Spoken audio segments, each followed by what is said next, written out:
We'll be on in a second. Okie dokie. He says. Wait for it to say we're live. Done. Redirecting. And we are live. Happy days. So our first Super League Raw weekly review stroke preview. Did you like what I did with the P and the preview, mate? It was very clever, yeah. I'm very impressed. Happy days. So lots to get through. So we'll just we'll kick off with moment of the week. Greg, what was your moment of the week in Super League? Moment of the week was John Wells at half-time in the Catalan Hull KR game saying, "Give Sam Tompkins man of the match now." That aged well, John. Just before Hull KR came back and took it to Golden Point. I just made me giggle. Yeah, well, mine wasn't. I'll get into commentators of Super League in a bit, but my moment of the week was Paulie's challenge on Parsi. I thought fantastic, absolutely fantastic. Yeah. Everything that we love in Super League, we like it. We like a good collision, don't we? Yeah, it was the fact that players within a 5 metre radius of him got a shower as well at the same time. Yeah, something like that. Yeah, it was that was some challenge. It was like when they showed it in slow motion. They showed it in slow motion. It's like a dog shaking itself after coming out of the sea. Yeah, absolutely. I mean, you shouldn't laugh, really. I mean, the poor fella, he didn't know what day of the week it was. No, but that was an absolutely tremendous hit. It was by far and away the hit of the week. By far and away. I could hear the birds singing in my front room watching it on Sky. Right, team of the week. Who was your team of the week? My team of the week was Lee. Okay. I thought for 60 minutes he played superbly well. I think just fitness, and they've not played for 12 months. I think fitness and maybe the occasion and maybe a bit of nerves just got to them in the end, and we just edged out in the end by a fairly decent Wigan team. So I think Lee would be my team of the week from last week. Yeah, no, that's. I think there'll be quite a few people that'll go the same route in terms of Lee. Mine was Hull. Okay. This time, on Thursday last week, we were speaking about different teams, and I think a lot of people have given a lot of plaudits around Huddersfield's potential this year. And me included. Yeah. And for 69 minutes, Hull just absolutely dominated them. Yes, Huddersfield got to 10 points, but that was in the last 11 minutes. I think it's fair to say that Hull probably knew they were over the line at that point. But I thought for 69 minutes, Hull was sensational. We didn't mention them much. They will be my team of the week.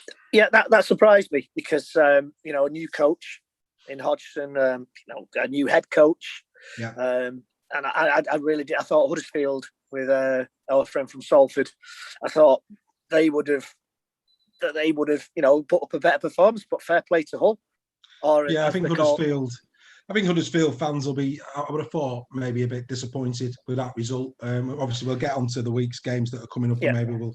They had season missing as well. Like, you don't know how much of a difference that would have made. Yeah. But fair play to Hull, or the black and whites as they're called on black Sky. And whites. Yeah. So, quote of the week. What are you going to give me for that? Quote of the week. Quote of the week was not from commentary. It was when we were watching the Warrington game on Monday, and somebody in one of the Warrington groups put on Facebook that Austin and Widdop, man of steel elect, Austin and Widdop couldn't break an egg. Let alone break a line. Yeah. just summed that performance up, unfortunately. I mean, Widdop, man of steel elect, as I think we all know. He played. Well, I thought Widdop had quite a good game, but so it wasn't so much quote of the week from commentators. It was an online. It was a Facebook quote that kind of summed it up for me. Yeah. Happy days, and obviously made us absolutely howl when we were doing it. I've actually got two, a serious one and a not so serious one. So forgive me for that. Okay. The serious. I'm going to do the serious one first because we spoke when we launched last week about presenting this game in the right light. You know, we're passionate about rugby league. We want to, we want to be ambassadors for it. And I just want to read you something. This is Rodri Jones, the Chief Commercial Officer of Super League. I'll say that again, the Chief Commercial Officer of Super League, who was quoted as saying, "The players have delivered for the fans with a total of 288 points being scored across the 6 games and an average difference of just 9 points, making all the matches evenly fought contests." I have a problem with that. The problem that I've got with that is 2 elements. There's 2 facts in there. Yes, the players delivered. Absolutely. I don't think anybody could feel shortchanged from the weekend that's just gone. And yes, the average difference in the league was just 9 points. However, I have to question, did Mr. Jones actually watch all of the games? Because there wasn't 288 points scored. There was 245. So there's the first problem that I've got. And the second problem that I've got is that he says that with all the matches being evenly fought, St. Helens was for 60 minutes. Hull dominated Huddersfield. After 29 minutes, Warrington weren't in the game against Castleford. Castleford never looked in danger of losing that particular game. So those 3 games, I wouldn't class as evenly fought. They were to a point, but I think in the end, Castleford, Hull and Saints were very clear winners. And that really upsets me because, you know, we've got people here in the game that are not taking care and attention in what they're actually writing. And if they're not going to show that level of professionalism, then what chance have we got of growing this great sport? That's a good point, Dave. That's a very good point. You know, what did you say his position is again? Remind me of that. He is the Chief Commercial Officer. Officer, dearie me. So anyway, that was me. That was. I just want to hold him to account for that. But then, in a more light-hearted way, my quote of the week comes from Trefor Williams. What a great name that is! Trefor Williams is a Huddersfield Giants fan who fully enjoyed Mr. Robert Hicks's appearance as referee in that game, and his comment on Facebook was, "I thought I was watching the Vikings. I half expected to see Tony Curtis and Kirk Douglas running the line," which I thought was an absolutely sensational quote from Trefor Williams of the Huddersfield Giants fans forum on Facebook. So take a bow, Trefor, for that one. I told you what my daughter said about Robert Hickes. He said he looked like the wizard out of Shrek 3. Well, we had a few, didn't we? Because you know the one that we spoke about, Mr. Wallace of Lee last week, but since then we've seen the wonderful quiff of Mike Cooper of Warrington, who is clearly modelling himself.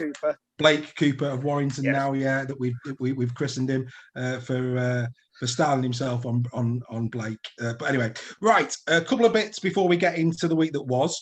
An announcement today that TalkSport 2, from this Saturday, the 3rd of April, are going to be hosting the first ever live fan phone-in for Super League on terrestrial radio from 4:30 till 6 p.m. Every Saturday, starting after the Huddersfield Catalan game this weekend. That's really good news. That is fantastic news. That's kind of the presence we need, really. You know, as long as fans do use it in the right way. You know, you listen to 5 Live, you listen to Talk Sport on a Saturday night, and some of the balloons that phone up to speak about football. Yeah, I think it's great. I think it's fantastic news.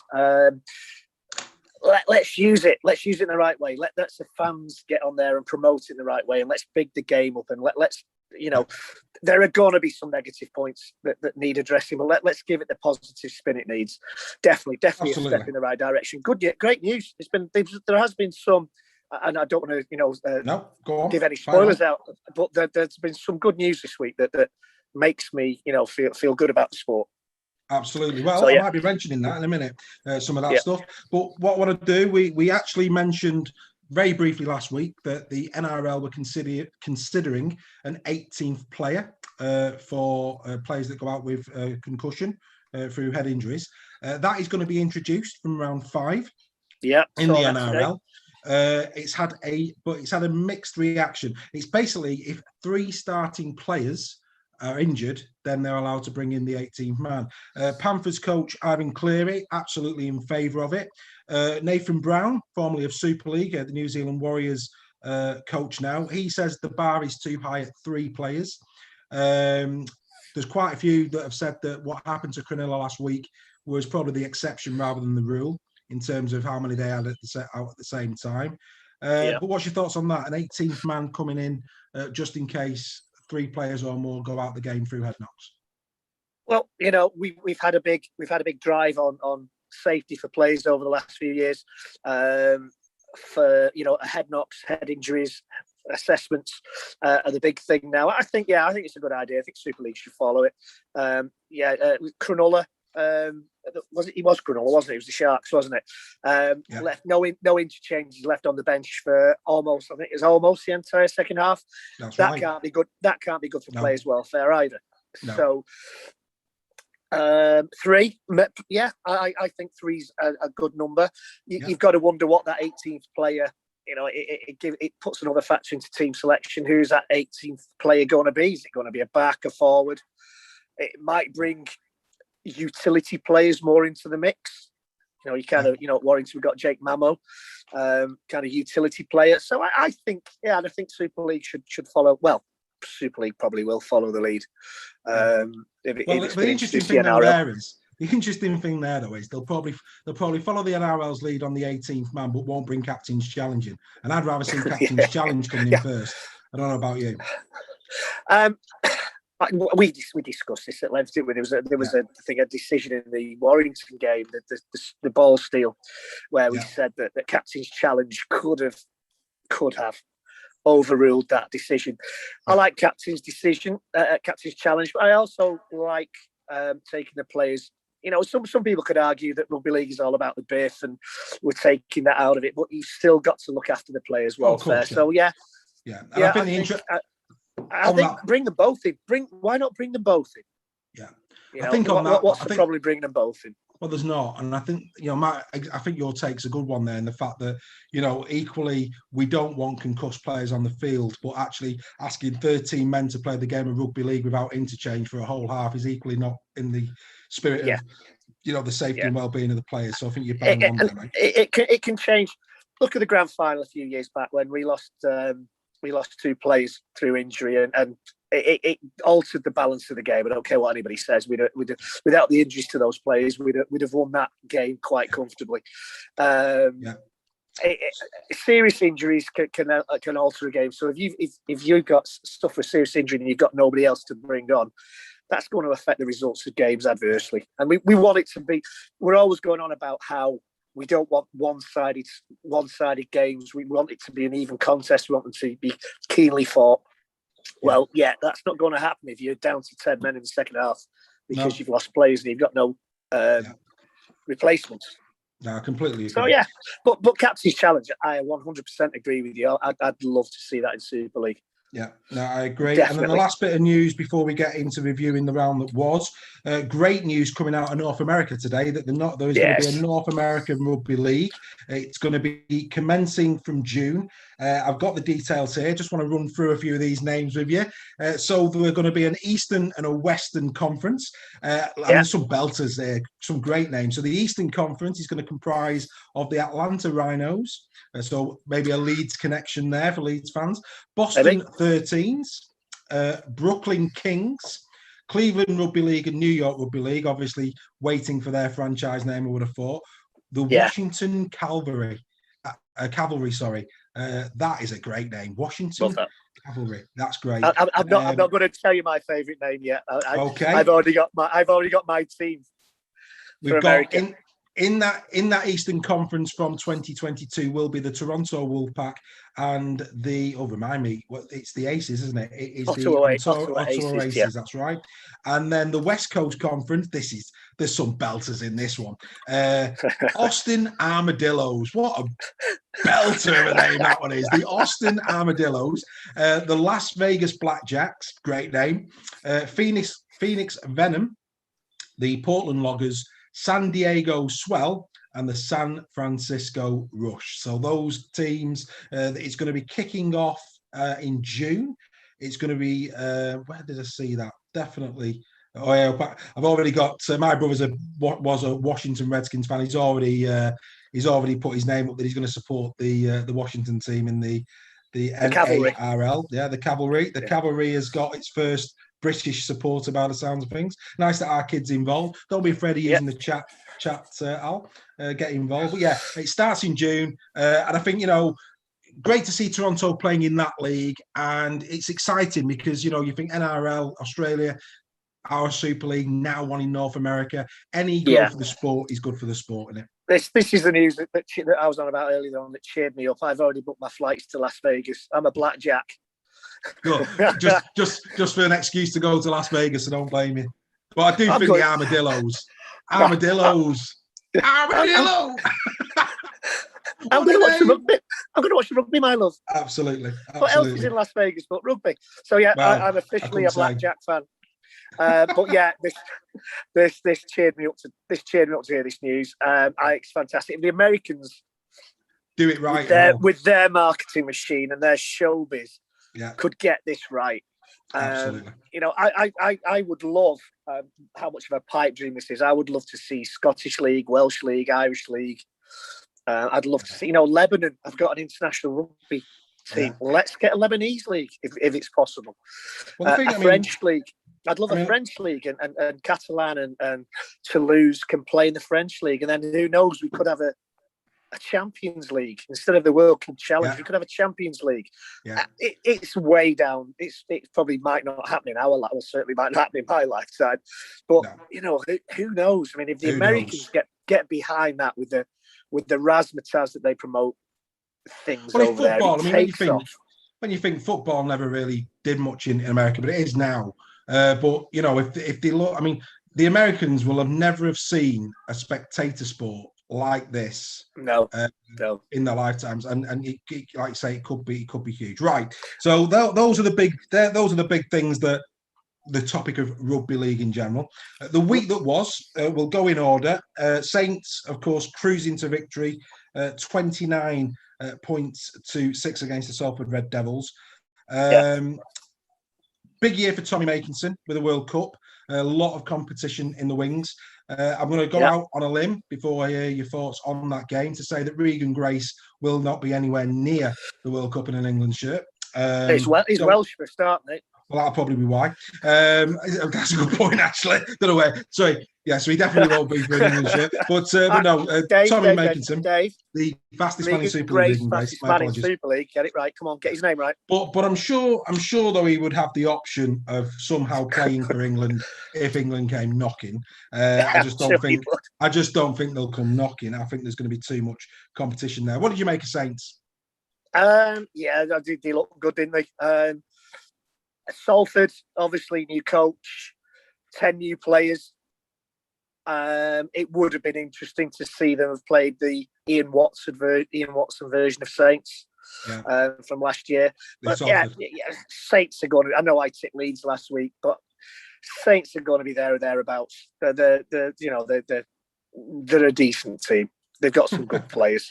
No, there was. That hurt me to say that. I'm sure. No, but it's all about being fair. I think Saints were impressive. I think what really bodes well for Saints is that both wingers and both centres cross the line. So that says that their strike is looking really good. They've got a pack, and when you've got a pack, your outside backs can play. Yeah. There are certain coaches in Super League, mentioning no names, that could do well to learn that lesson. When you got big Alex Walmsley in your front row, James Roby pulling the strings. They're a good side. There's no denying it. They're going to be there or thereabouts. Last week we kind of took the mickey about the three-peat after week one, but you wouldn't be surprised. No, there's a lot of rugby between now and then. Of course, injuries as well. You wouldn't be surprised. You wouldn't be surprised. And you mentioned Alex Walmsley there. He's just signed a new contract to 2024. Good news for Saints. Yeah. Dreadful news for everybody else. Yeah. Quite a few players have signed, haven't they, this week? I know coming out of Leeds. Cruz Leeming, whichever way you want to say it. Yeah, a couple of young lads at Saints have signed new contracts as well. Yeah, I think Donaldson has also signed at Leeds as well. So starting to see some contracts, longer term contracts being agreed with players. So well done Saints. Comfortable victory for them.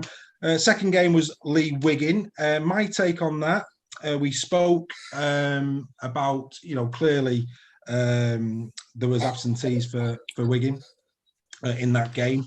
In terms of Bevan French and Jackson Hastings being the main two.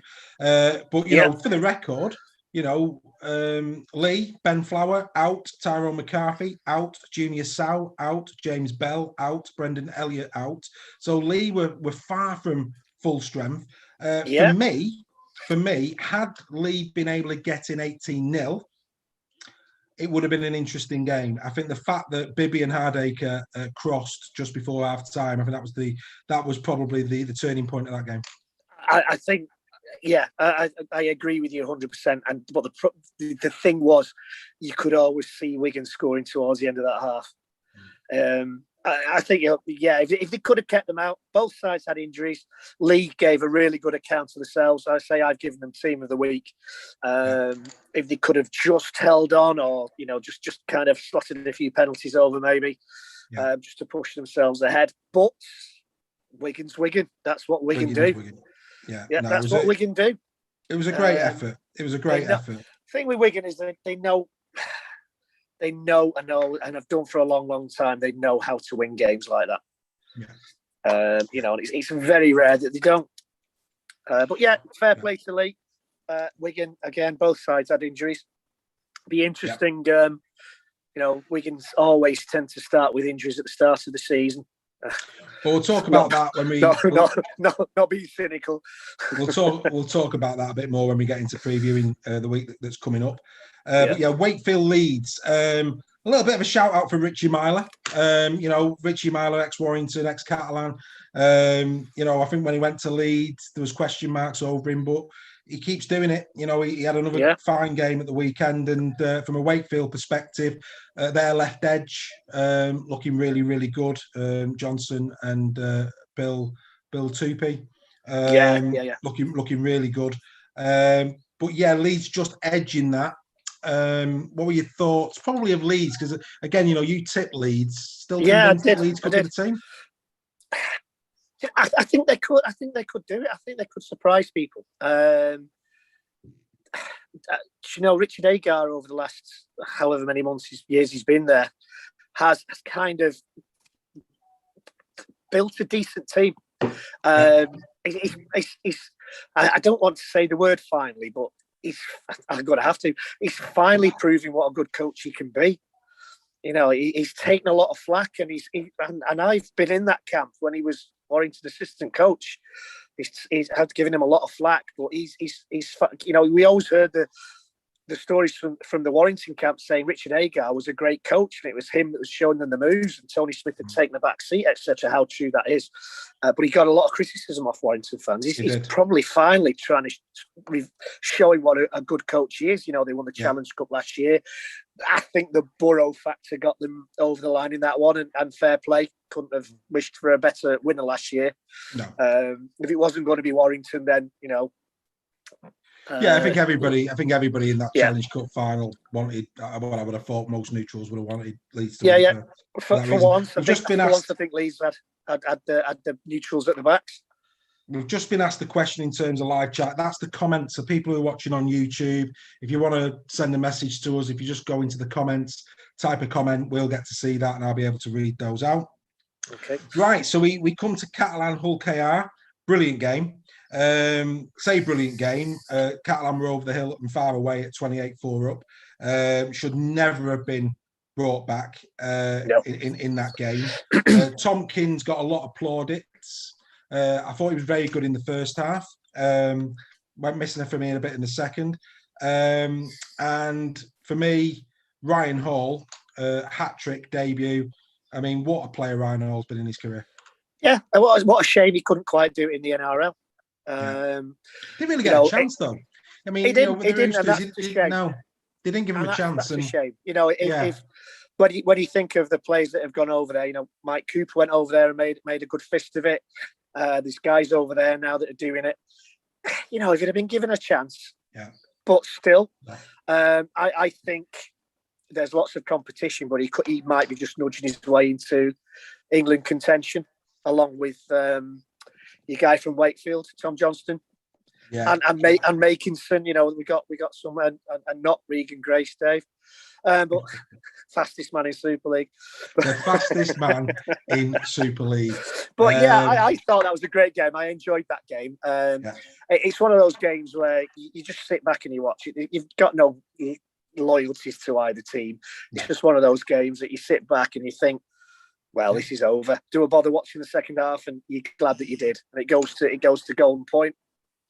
As I jokingly said, it might do. But a great game. For me, that was the game of the weekend.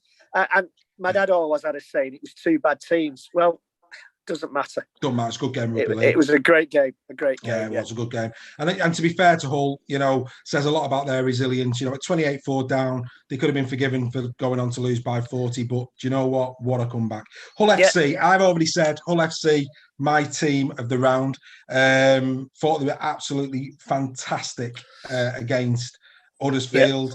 Reynolds, Griffin, Connor, Sneed, all of them really, really doing well. Like I say, the scoreline, the 22-10 scoreline, those 10 points were scored in the last 11 minutes, but I think Hull pretty much were going into. I think that flattered Huddersfield. I tipped Huddersfield beforehand. Yeah. I thought Huddersfield with Ian Watson and the signings they've made would have maybe it's new players fitting into a new team. But Hull, Jake Connor, love him or hate him. It's a great player. Great player. Well, every Hull fan will love him. He's one of those, isn't he? Every Hull fan will love him. Every other supporter, because he winds people up.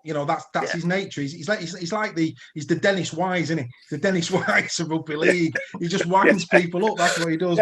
But you know what? At this moment in time, I'd have him in the centres at Warrington, like a heartbeat. Well, he's in my fantasy team. You need to get around to doing that. I will. I mean, he's my fullback in my fantasy team.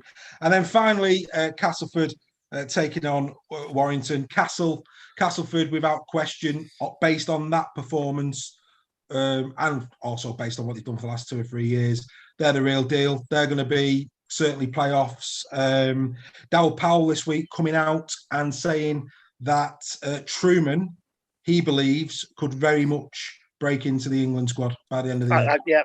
I agree. If he'd been if it was a combined team, he'd have been in my team of the week. I think Truman takes the ball to the line. Who knows? Takes the ball to the line. Takes the line on. He's a good player, a young kid. And Castleford, McShane. Some people question being Man of Steel last year. I think that second half, although we did score a great try through Daz Clark. McShane showed why he was Man of Steel last year. And what can you say about Warrington? I mean, you can't say much. No, some people say the tactics from last year. We've got the same tactics: 5 drives and a kick. I thought it was 3 drives and a knock on myself. I thought that was the new tactic this year. But I think for me, straight off the bat, Castleford I thought was superb. After 29 minutes, when I think it was Evans that went in on 29, it was at no point after that did I think Warrington were going to win that game. Castleford looked in cruise control. They didn't even look like winning it. No. They didn't even look like winning it. And from a Warrington perspective, another bomb kick for Toby King. Teams know that's what we're doing, and they're getting wise to it. They're getting wise to it, and that'll sort itself out. They need to be better than that. Ben Curry, always good for a line break. We said that in commentary, and again, people will get wise to that. But have to say, the two Clarks combining, that was something that we could go away with a smile on our face. As they always say, as they say in golf, you only have to play one shot to go and play another 18 holes. That try will make sure that we tune in on Friday. The thing was, we talked before kickoff. Daz Clark on the bench. Yeah. Why? I thought, and I didn't kind of have revealed to it, I thought it was a kind of a master plan from Steve Price. Yeah. I'm not so sure it was. What's the point of having Ashton on the bench if he's going to come on for the last 8.5 minutes? Yeah. We had a young kid there. No blame can be laid at his door, who was left exposed by a wily coach and some good Super League players, who's got an experienced grand final winning winger outside him, Yeah. Who exposed him. The second, the forward, the second, no protection from second rows or the forwards. Can't blame young Wrench in the centres for that. No blame at all. He had experienced players around him who should have known what was happening. Yeah. And chat along to him, giving a bit of advice, protecting him. Charlie couldn't catch a ball. Well, we might come back to that. We might come back to that in a bit. So no, you can't blame it. You can't land a blame on an 18-year-old kid who's making his debut in Super League up against a wily coach and a seasoned bunch of players. It's just not fair. No, I completely agree. So before we go to, I'm going to share a few stats with you in a moment, which you haven't seen. So it'll be interesting to get your view on what you're about to see. But before we do that, this has got to be a first. The match review panel, no further action taken on anything that was referred to him this weekend. That's got to be a first, I would have thought. I like that, and I like that. Happy with the on-field decisions, which is good to see. Well, I think on-field decisions should remain on-field decisions. I've never ever been a fan of the disciplinary panel. No. Looking back over the games and finding things to ban players for, we had a perfect example of the RFL shooting themselves in the foot a few years ago when Warrington had Ashton Sims playing for them. We play Magic Weekend and we have the Thor kit. And what did he do? They ban Ashton Sims for the game. Marketing up in smoke. Yeah. How stupid can you be? But you can't. Yeah, but you're saying that you can't let marketing dictate decisions, can you? That'd be wrong. But I agree with you. Big opportunity. That's how you sell a sport. With a sport. Exactly. I think when it's a decision on the field, stays on the field. I've never been a fan of on report. If the referee doesn't see it, the good old days, if the referee didn't see it, very rarely was action taken. No, unless you killed somebody, obviously. But fair play, you killed somebody. You might get a 3-match ban if you killed somebody in the 70s. But I'm not a fan of a disciplinary panel going through footage of games.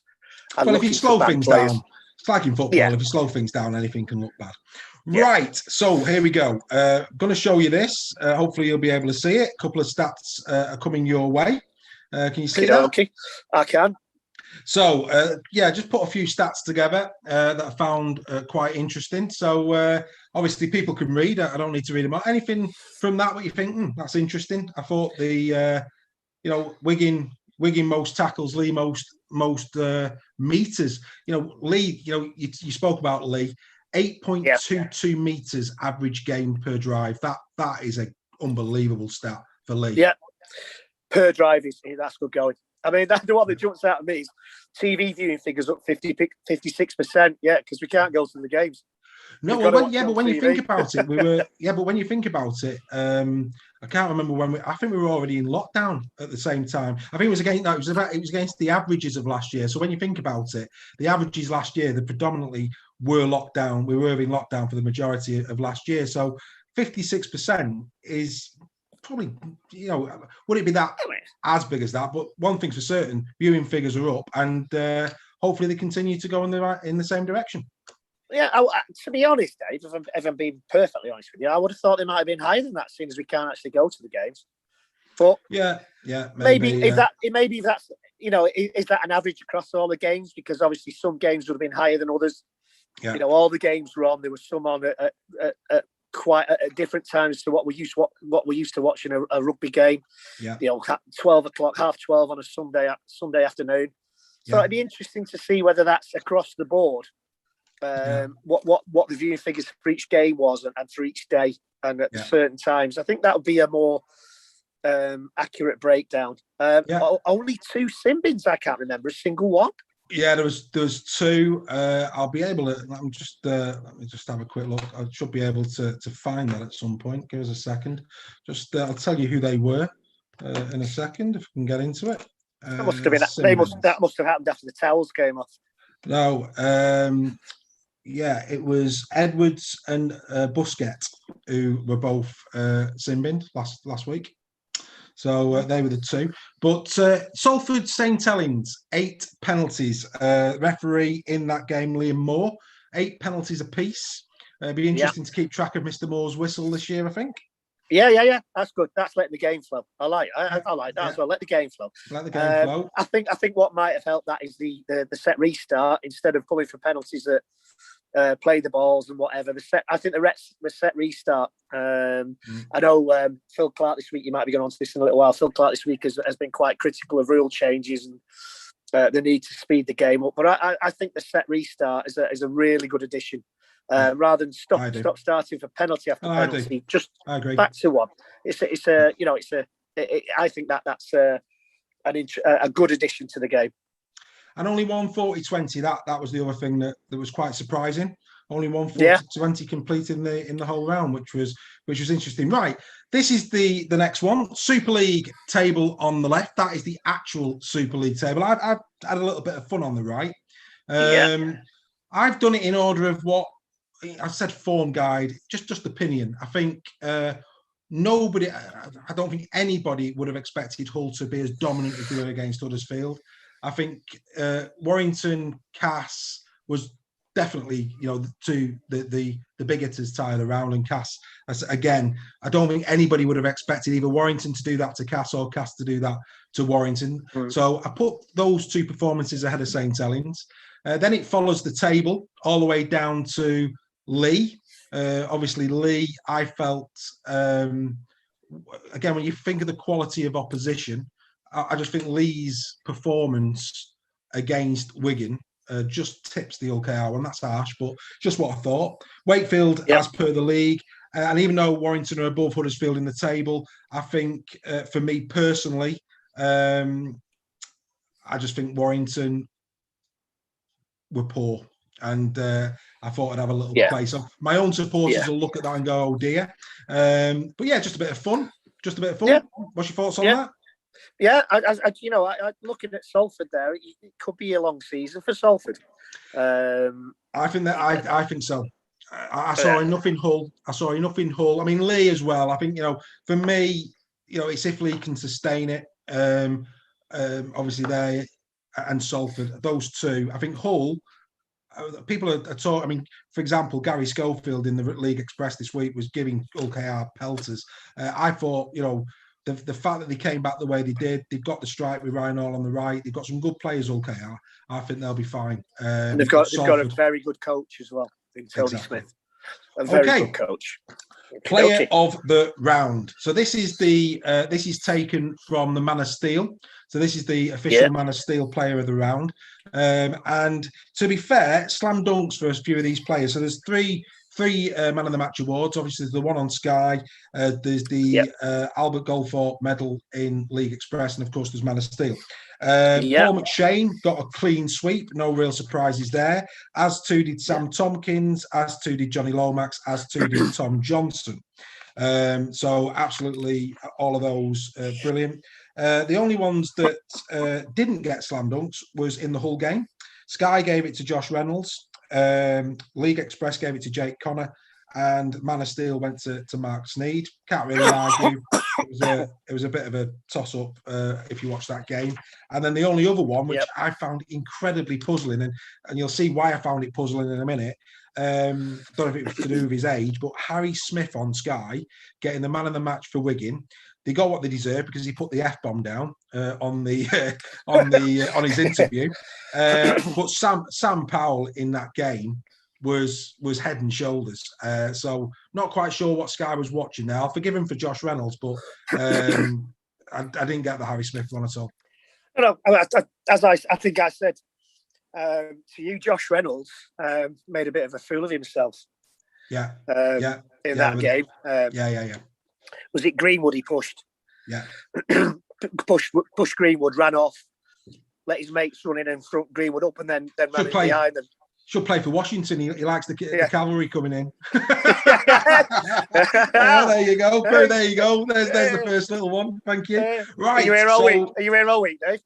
I'm here all week. I'm going to try. Yeah. Right. No, I agree with you about Sam Powell. I agree. Brilliant. You see some more. Well, actually, if you look at Sam Powell there, 65 tackles in the game. Absolutely fantastic. 5. Obviously, you don't expect him to carry too much an offload, but I think 65 tackles from a hooker is pretty damn special. Great effort. Yeah. Top tries. Well, doesn't really need much talking through this. Well done to Ryan Hall. Jake Bibby obviously had to go on the wing to once. I'm trying to remember the lad's name for Wigan. Field. Got in Field, yeah. The new winger. Obviously, he got his injury, he got his knock, and Jake he's out for 5 months, you reckon? That's a shame. 5 months, yeah. 5 months out. So it may be that Jake Bibby will be there again this week. Tom Johnson, brilliant. Turner in our game, and of course, Yaha for Catalan. So well done to them. Top assists, there he is. 2 for Richie Myler, well done. Jacob Miller for Wakefield, Sam Tompkins, Niall Ells, we like him at Castleford. Really good player. Great player. And Johnny Lomax too. So all of those getting off to good starts from an assist perspective. Now, this is the bit we do like, hard meters. I like this one. So, of course, Tom Johnson, his 2 length for the field tries help him. And the way I've done this is they had to have had double figure carries. So, not only the amount of carries they have and the amount of meters, and that's how I've done it. So there are people who have got a higher average meters than these players, but these all did over 10 carries each. Bill Tupu there, 13 carries for 14.1. Zach Hardacre, 20 carries for 236. That's a good effort from him. Ian Thornley and Ben Helliwell at Lee Centurions. But a little mention there for Daz Clark. Only played part of the game for Warrington.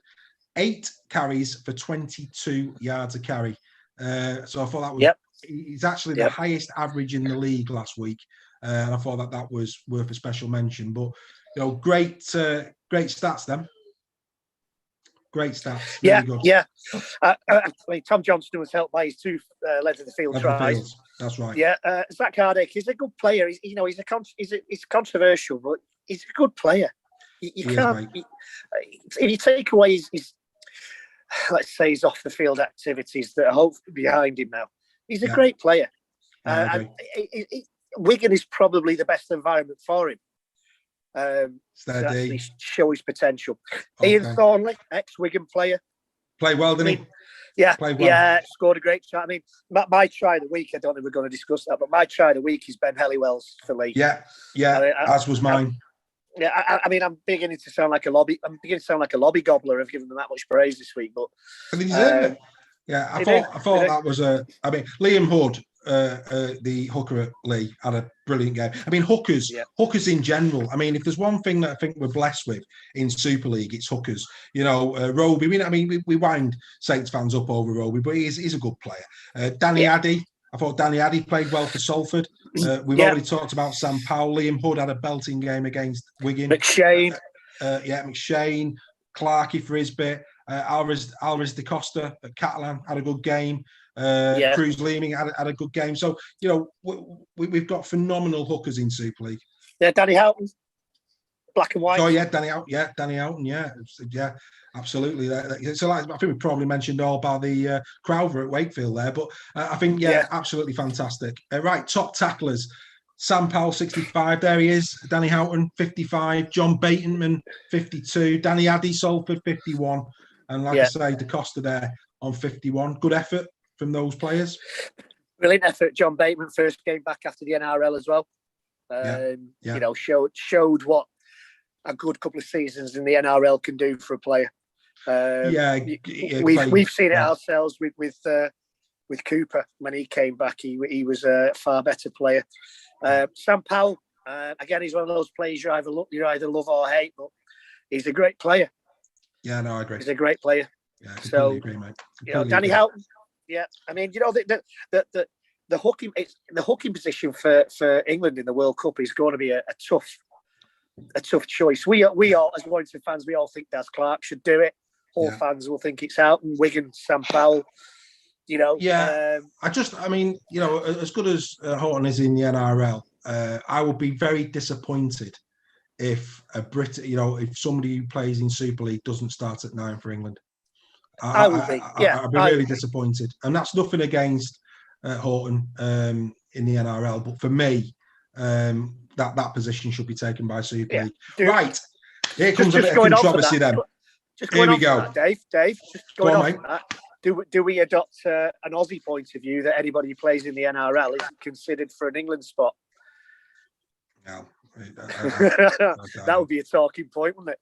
It would, but there's a long way between there and it. So what I've done is I've put together a suggested team of the week for us on here. There's a lot of similarities. There was one that we published on Facebook that was the official one, but this is ours. And straight away, fullback, I've not gone with Sam Tompkins. I've gone with Zach Hardacre. Zach Hardacre, if you actually look at the statistics in this game, for me, there's just no way on this earth that you could put Sam Tompkins in it. And let me just tell you why. He did get 2 try assists, but he only tackled 7, and his average meters were 8.21. That was his average meters. If you actually look at it the other way, and you look at Zach Hardacre, as we've already seen on the stats, over 50 tackles, a try assist, over 10 meters a carry. For me, when you look at it across the piece, Zach Hardacre was number one. The left edge of Wakefield, I've given it. Ian Thornley finds his way in there. Ryan Hall, Mark Sneed, Jake Truman. Sorry to Johnny Lomax there, but for me, I thought Truman, considering he played the majority of the game without an official halfback, he pretty much carried him and McShane carried Castleford once Gareth O'Brien went off. The front line, exactly the same as was picked in the Total Rugby League or Super League, exactly the same. I put John Bateman in. They put Oliver Holmes in. I can understand that. Thought Oliver Holmes had a great game. Ben Halliwell, and then of course Benjamin Garcia. I think we both agreed on that. I think so. Yeah. What do you make of that? Would you have changed any of that? Yeah, I would. I think I said during the Warrington Cast game that I thought Oliver Holmes had a great game. Yeah, he might have just picked it. It probably be unfair on Halliwell and Bateman, but I think I would have found room for him somewhere in there. So maybe at the expense of Halliwell, even though he scored a try and did have a great game. You've got to think of Jake Connor at fullback. Yeah. But I can't argue with Zach Hardacre. I can't argue with the wingers, centres. Mark Sneed, always put Mark Sneed in for his goal kicking. He very rarely misses. Yeah, he kicked 5, and that was that. So so that's our first one. That might get a bit of controversy. People might look at that and go, don't know if we agree, but that's what it's all about. That's what we're going with. That's what we're going with. Fantastic. Yeah. Right. So before we get into the week that is, quick one on the Challenge Cup. We'll probably talk about this more next week. There's the draw. It starts on Friday the 9th. Our league are offering supporters the chance of watching their teams that aren't on terrestrial television, the chance to watch the game for £4.95 as an early bird booking, or £10 on the day. So the Hull KR Cast game, that's at 6 o'clock on Friday on our league. And at 7:45 is York City Knights against Wigan. That is free to air, but it's actually on YouTube, the Sportsman website, YouTube and Facebook. You can see York City Knights Wigan. Saturday sees Salford Red Devils take on Widnes. That's live on our league at 12:30. Then it's the BBC, Saints against Leeds Rhinos. Expected that Carl Eastman will start that game for Leeds. That starts at 2. And then on BBC 2, after that game at 5 o'clock is Catalan Dragons Wakefield. And the Saturday finishes with Featherstone and Hull on our league at 7. And then on the Sunday at 12:30 on our league again is Swinton against Warrington. I wouldn't be surprised to see Greg Inglis line up for Warrington in that game. I think that's the right game to see if he's thereabouts. It's not going to have the same intensity, I don't think, as Super League. And I think I saw an article today that was made. I think Manchester Evening News have gone the same way today. I think that could happen. And at 2:30 on the Sunday to close the round is Lee against Huddersfield on our league, starting at 2:30 in the afternoon. So we'll probably talk a bit more about that next week. But Saints Leeds, brilliant tie. Yeah. A shame, really, that they've been drawn against each other so early. But I was devastated, I have to say. I said that firmly tongue in cheek there. I think, although I've tipped Leeds, I think Saints might just get the edge on that one. Like I say, we'll go through. Would they risk Kyle Eastman by all in a game like that? Well, by all accounts, whether he starts, but I think he certainly might be on the bench. But I think by the time we get to next week, because again, injuries could play its part in terms of that. I think we'll know more this time next week. The thing that I thought about this day was it throws up some great blasts from the past of days gone by with Featherstone, Hull, Swinton, Warrington. Salford, Widnes are a big miss from Super League as far as I'm concerned. Is that because we want the 4 points that we normally get? It was guaranteed 4 points a season for us, and it was always great. We've had some great games against Widnes. Miss that kind of rivalry on a Good Friday. But yeah, I sound like a really old man because I'm also talking about things in the past and bygone days. But some really flashbacks to some great games in the past. Yeah. You talk about Good Friday there as well. I'd love to know what Saints and Wigan fans think of course, the traditional Wigan Saints game not happening this year, because obviously as we come into this round, there's the league. We'll go through each of these now. We'll come off the share in a minute, but they're the games. Warriors, Trinity tomorrow, Rovers, Saints, Wolves, Centurions, Rhinos, Tigers, Red Devils, Hull, and Giants, Dragons. So that pretty much brings us to the end of that. So I'll just bring us back into the main screen, so that we can see each other. Outstanding. So let's go through it. We'll start off with Wigan Wakefield. News is that Bevan French, obviously not in the 21, he's not back. We mentioned Jay Field taken off with a torn hamstring, 5 months. You've already said that. You're quite right. Don Manfredi, he's not expected until May. But good news for Wigan, Jackson Hastings expected to start his campaign tomorrow evening. Yeah, you got to feel sorry for Manfredi because he's a talented player and he just seems to pick up. He's just one of those players that seems to pick up injuries. I see Wigan win. Yeah. But they have to play better than they played for certainly the first 40 against Lee. Wakefield did enough to frighten Leeds. Yeah. I think Wigan will watch that game and know that they have to close down that left edge. But yeah, if we're into the game of predictions, I'm going for a Wigan win. Well, we are. That's exactly where I was going next. So this is how we're going to do it. We're going to make it a bit simple in terms of the scoring. So in the same way of Super 6 on Sky when it comes to football, if you get the right team, it'll be 2 points. But if you get the right team and the margin, it'll be 5. So the margins I've gone with is 0 to 8 points. 9 to 17. So just write this down. 0 to 8. 9 to 17. And I've just gone 18 plus. So 3 tries are above. So three categories. So we're going Wigan. Wigan. And what are you going in terms I'm going between 9 to 17, I think. I think they'll probably win by 12. Okay. So 9 to 17. At the risk of being boring, so am I, and so too is Luke Bake of Castleford Tigers. Luke Bake, a Castleford fan, he's done the predictions. So we're going head to head with the fans each week. I'm going to try and get a supporter from around Super League to take us on, and we'll see who comes out on top, me, you, or the other fans at the end of the year. Okay, brilliant. He too went 9. He went between 9 and 17, and Wigan. So we're all going to Wigan on that one. Then we come to Hull KR against Saints. Tony Smith, he's been in the press saying that he wants more aggression, certainly in the first 40 minutes, both in pre-season and in the game against Catalan. They gave away big leads, which he wants to put right.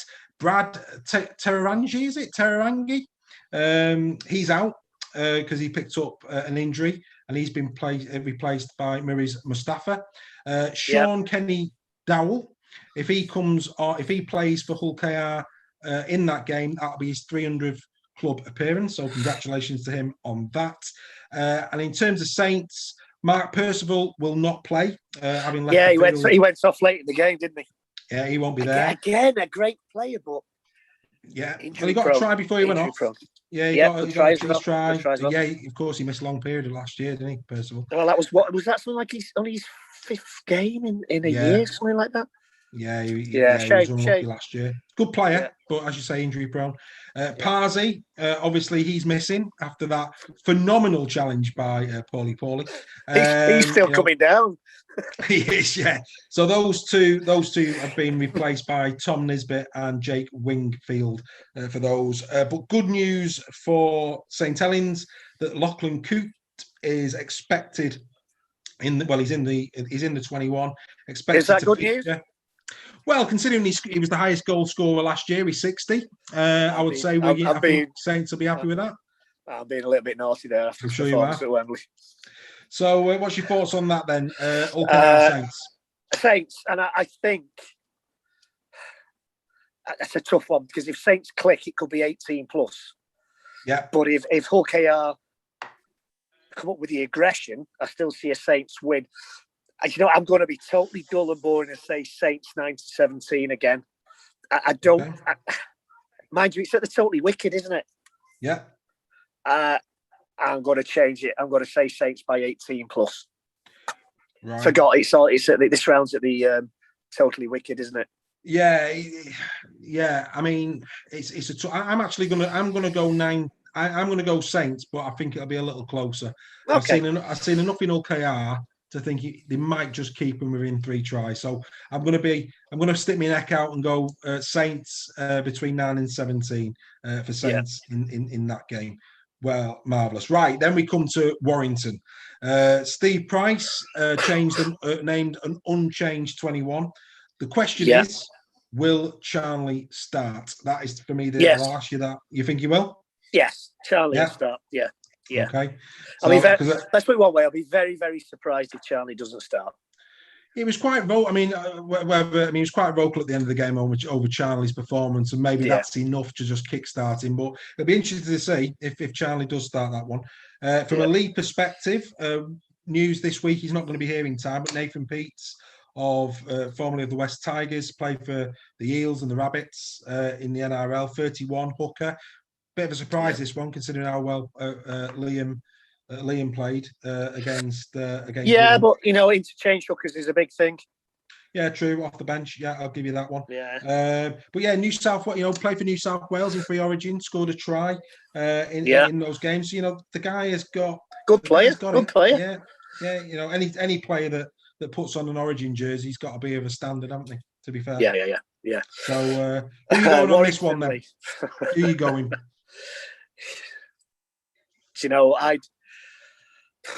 If Warrington play like they did on Sunday and Lee play like they did on Friday, I can see a Lee win, and that hurts me to say that. Okay. Got to put your money where your mouth is, though, mate. I know, but will Lee do that again? And can Warrington? Yeah, they can. Stupid question. Where are you going? Never back against your own team. So I'm going Warrington 8. I think it's by it, not 0-8. Warrington 0-8. Okay. I'm actually going to show a little, and this is blind faith. I'm going Wire by 18 plus. That's a hell of a statement considering how well Lee played. Okay. But and that's probably more hope than anything. But I'm going to go 18 plus the Wire on that one. Right. I think this is going to be a belter. Rhinos, Tigers, Eastman not in the 21. So in terms of, so he's out. Castleford, pretty much okay for this game. Richie Marler's going to make his 250th Super League appearance, which is good for him. Fair play to the lad.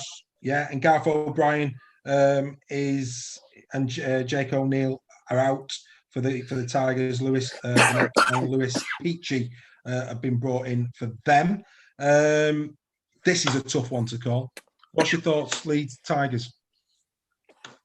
This is a tough one. It's bringing on an asthma attack just thinking about it. I've tipped Leeds. Yeah. But I saw how well Castleford played. I'm going to go Leeds by 8. Leeds by 8. But would not be surprised if Castleford did win it. But I've tipped Leeds. I'm going to go with Leeds by 8. Well, I'm going the other way. I'm going Castleford. Okay. Actually, forgive me. I've not been telling us what what our friend Luke has done. So Luke, for the Hull KR Saints game, went Saints by 18 plus. Very confident on Saints. In the Wire game, he went Wires 9-17. So we've all got a different scoring bracket for the Wire. But all of us agree that the Wire should win that one. And no surprise from a Castleford fan, he's agreed with me, or I've agreed with him because he gave me his prediction first. Castleford with no more than 8. So that's that. Now, sorry about that. I know, yeah. In terms of the last 2 games, now, of course, at the moment, squads haven't been announced for these because they don't play until Saturday. So their squads will probably be announced tomorrow. Yeah. And when they do, we'll post the squads and the team news on the Facebook page. However, the only thing that we do know is that Josh Bowden of Hull will not be in the game for Hull because, again, he was took off with concussion and he won't make the game. But apart from that, both in good fettle for this one. So Salford, Hull, where are you going with this? I got to go with Hull, and Hull by 18. Hull played well at the weekend. Salford, a team in transition. New coach, 10 new signings. Yeah. That's it takes a while for those things to gel, I think, especially in rugby league. I didn't see Sargentson. I didn't see Sargentson at fullback, and Sargentson was in the League Express this week saying that he wants to stay there. He's a winger or a central. If I was Marshall there, I'd probably be thinking otherwise. If I'm being honest. Yeah, it's a winger or a centre all day long, Dan Sargentson. I'm absolutely with you all day. In fact, I think he's more of a second row than a fullback, if I'm being honest. But he's a big lad, so I won't tell him to his face. No, absolutely. Well, we wouldn't say most things to most of these players' faces. To be fair, by the end of the season, we'll be hiding behind me dad, mate. At the end of the season, we'll give everybody. They'll be looking for us. We're doing a Josh Reynolds at the end of the season. yeah. I did behind Washington. Anyway, So you've gone Hull by 18 plus. By 18. Luke went Hull by 8, and I'm going to again make it interesting. I'm going Hull between 9 and 17 on that. Okay. So we're all a little bit different, and then finally. Aidan Caesar expected to return for the Huddersfield Giants. Dragons, good for the first half, not so much in the second. Giants, dearie me, they can't be that bad again. Or can they? What do you think of this? Giants, Dragons? I think Adrian Caesar makes a big difference. Again, Huddersfield, have made some good signings. Yeah, which is why I tipped them as the surprise package last week. So some good signings. Would Catalan play as badly as that and set it again as they did in that second half, or was it a case of Hull KR just up the game? This is a difficult one to predict. This, and I'm going to have to go with the team that I said would be a surprise package. I'm going to go Huddersfield 9-17. That's a biggie. That's a big one. And you probably won't see me again after this week after those predictions. No. I'm gonna go Catalan. I'm gonna go Catalan. Okay. Probably gonna go Catalan. I'm gonna give him. I'll go 0-8. I think Huddersfield will be better. I just don't think they'll be as good enough to maybe get the win. And I think the interesting thing about the games this week. What's our friend from Castleford said for that one, Dave? Sorry, he's actually gone Catalan 9-17. Luke. Okay, so he's gone big. So only you've gone the Giants on that one. But I think what's going to be interesting this week is that we're already. I know it's only round 1, and I know it's playoff rugby, really Super League, but some teams by the end of this week could be 4 points, 4 points back. And I think certainly either Lee or Warrington are going to be 4 points back straight away. So and of course it's going to be interesting to see how they all pan out. But we will see how those predictions turn out this time next week when we build up to the Challenge Cup. I will maybe publish those ones on Facebook a little bit later. So as we start to wrap it up, more rugby league. I would like, the championship starts on Good Friday, and it would be wrong of us to not wish Newcastle Thunder well as they take on Widnes. I think it'd be wrong of us not to do that. But as we've said, joking aside, love to have Widnes back for 4 points. NRL is also on this week. Manly, they're on tomorrow morning at 10:05. They're looking to secure their first points of the season against the league leaders, the Penrith Panthers. I don't fancy the chances there. No, Panthers are looking good this year. Very strong. They're looking good this year, the Panthers. Yeah, same time Friday morning, 10:05 in the morning. Bell to this one, Melbourne Storm taking on Brisbane. Brisbane getting a good victory last week. About time Brisbane started to win games, but as much as I don't know about Melbourne, I don't like them. I think Melbourne will win that one. Yeah, I think Melbourne will win that one as well. I don't know what it is about Melbourne. I just don't like them. Sorry, Melbourne fans. Life, isn't it? Well, who knows? Maybe one day we'll attract our first viewer from Australia and we'll get a bit of stick. Who knows? Or they may even agree with us. That's what it's all about. I agree with it? Absolutely. Yeah. Saturday at 9:35, we see the Gold Coast Titans take on the Canberra Raiders, and then finishing, and this is a real bonus, Easter Sunday. That's right, Easter Sunday. No Super League Easter Sunday, but the NRL come to our rescue. Sydney Roosters hosting the New Zealand Warriors on Easter Sunday. Happy days. So we've now got 4 wonderful days of live rugby league on the telly. A feast of sports, which is what it's all about. And of course, we're back on Friday, Good Friday, around 12 o'clock when we do our second fan zone. And it's important that we say we need volunteers. It'd be lovely if we could get a league supporter to come and join us.